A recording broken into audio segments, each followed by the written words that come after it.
Hiya guys, welcome to another video from Prime Side. In today's video I'm going to be showing you how I made my papaya black soup, and in this black soup I'm going to be using the papaya fruit.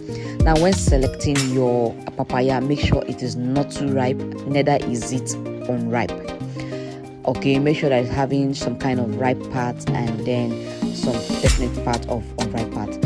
Now also when cutting your papaya, make sure that you are not cutting too much into the papaya. We are going to be using this back here and not the fruit. This is because papain, which is the main constituent of papaya, lies in between the back and the fruit.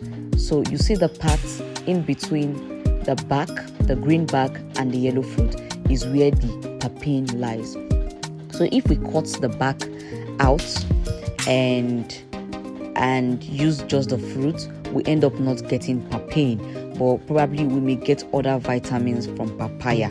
But we are considerably concerned about the papain, which is the main constituent of papaya, because this is a papaya black soup.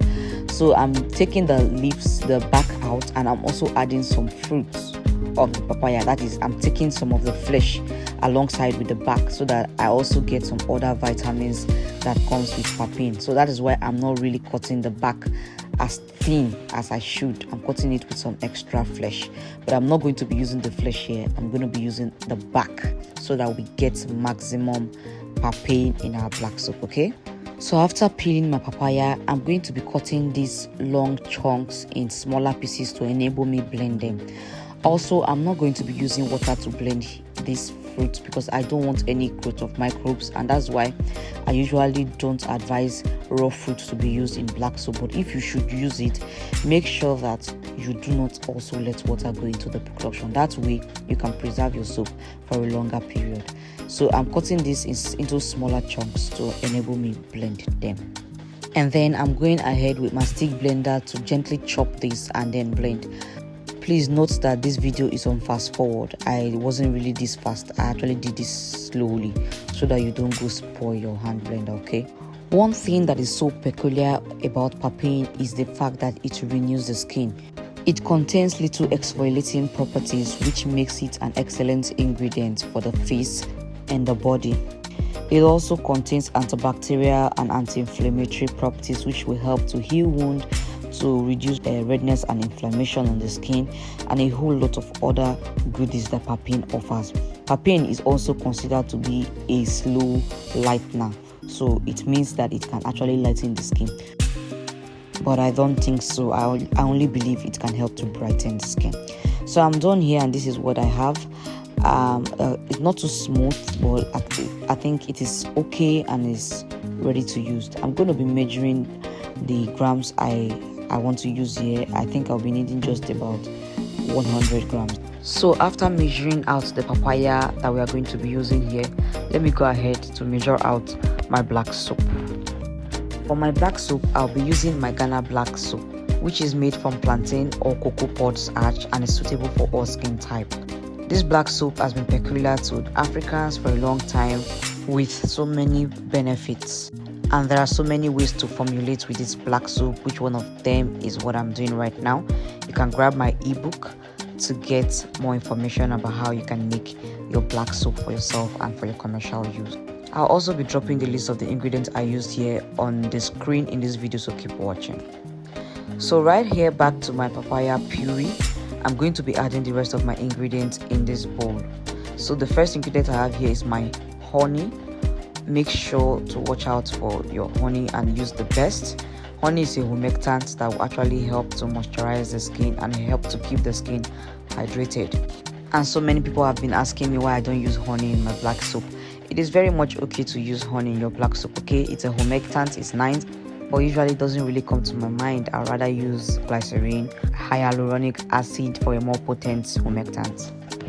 And then I'm also adding my papaya oil. Remember that this is a papaya black soup, so I opted to use papaya oil so as to correlate with the papaya puree. This papaya oil was made with both the back and the seeds and the flesh, and I think I have a video of this in my channel. I will drop the link in the description box. And then I have my preservative. I usually use my Broad Spectrum Germal Plus preservative here. And I also added some glycerin here for an extra humectant. When I say humectant, you know, black soap will normally dry out the skin. After using it, your face feels dry. So humectants are actually ingredients that help to keep the skin hydrated, keep the moisture of the skin so that you don't really feel dried out. So let it not be like I'm speaking too much English. I just hope you understand that statement. And then I'm adding my vitamin E oil and then my tea tree essential oil. I chose tea tree here because of its antibacterial and antimicrobial properties that will actually help us to clear acne and face spots. I'll then be going to add a lightening active ingredient or a brightening active ingredient. Here I'll be using my kojic acid dipalmitate powder. I like it because it has proven itself effective, but I'm using it here in this quantity not just to cause a lightening effect but to cause a brightening effect. Anybody can equally use this soap, not just for fair people. The powder here is not sufficient enough to really make you light, but it's just to brighten your skin so that the soap doesn't make you dark. So in this case, anyone can use this soap. Even a dark skinned person can use this soap. And also adding extra lightening powders like this in small quantities to your soap actually helps to fade dark spots and helps to brighten out the skin. I bet you would learn more definitely when you grab a copy of my black soap ebook. So after mixing this thoroughly, I'm going to come with my black soap base, and then I'm going to cut this in pieces, in shreds, and then I'm going to soak it in the mixture of the purees and the remaining ingredients. After shredding the soap in, I'll just mix this together. Look how it's looking like chicken and avocado puree. It's yummy, right? You can also cut your soap bars in smaller cubes to enable them dissolve really fast. So after mixing like this, I'm just going to set this aside, cover it up, and leave it for some hours to melt or for the soap to dissolve in.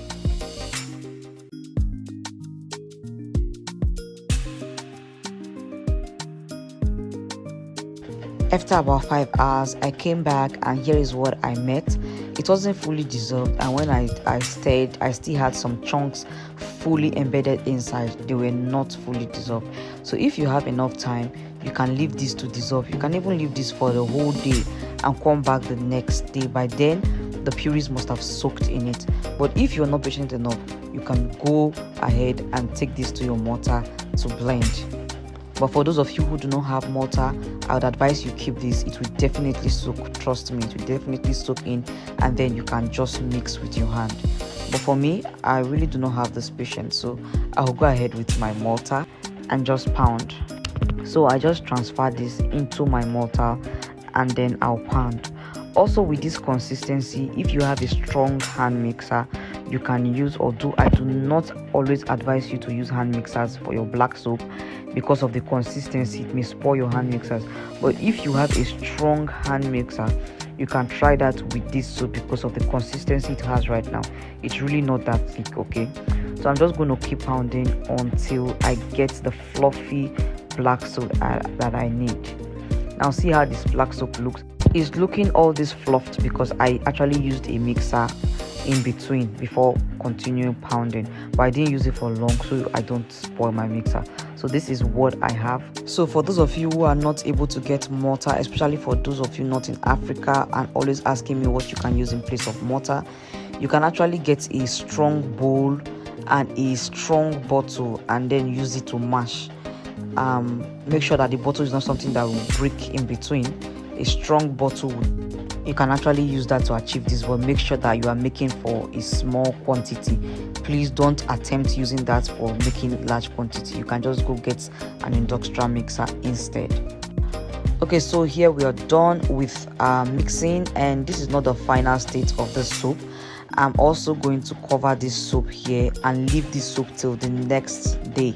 Okay, I actually made this soap in the night. This was about 11 p.m. and I'm just going to leave it till the next day. So that's roughly about 10 to 12 hours. Okay, I'll leave it till the next day, and in the morning we'll back to see how the soap looked. So here is the next day and we're back, and this is how our soap look at the consistency it's already attained. Really smooth. So I'm just going to use my mortar to just make this a bit uniform. You can also use your hand to achieve this, and see the consistency we got for our black soap. Really nice, thick and smooth. If you also did not pound this, if you had soaked this too, you also get this consistency. So our black soap is ready. Now I know this method can be stressful to some of us and would prefer the normal method of making black soap. Well, look at the consistency, they are not the same. There are several ways you can prepare your black soap, and this is one of the several ways. Also, having a different system makes your brand unique if you are making this for commercial use. The main aim is achieving what you want to achieve. So yes, you can use other methods to make this particular black soap and you'll still be fine. I'm transferring this into my jar and it's ready to use. To learn more about this, please grab my ebook on African black soap. I will drop the purchase link down there in the description box so that you can know more about it, even if you're making for your personal use or even if you're making for sale. Now see the fact that the leaves of the papaya are actually showing on the surface of the soap is really making me really love the soap. The soap looks all natural, and so you can boldly tell your clients that, oh, this is a natural papaya black soap with no additives. Yes, this papaya black soap is 100% natural with no additives. Really effective and nice. Well, if you find this video helpful, I would appreciate a big thumb up, and please help me to hit that subscribe button. It is totally free. You may also want to join us on Instagram and Facebook, where we drop several beautiful health and skincare tips that will be beneficial to you. If you're trying this soap out, please let me know under the comment section, and feel free to always slide in my DM to ask me questions wherever you are confused. Thank you for always supporting Prime Side. I'll see you some other time. Bye.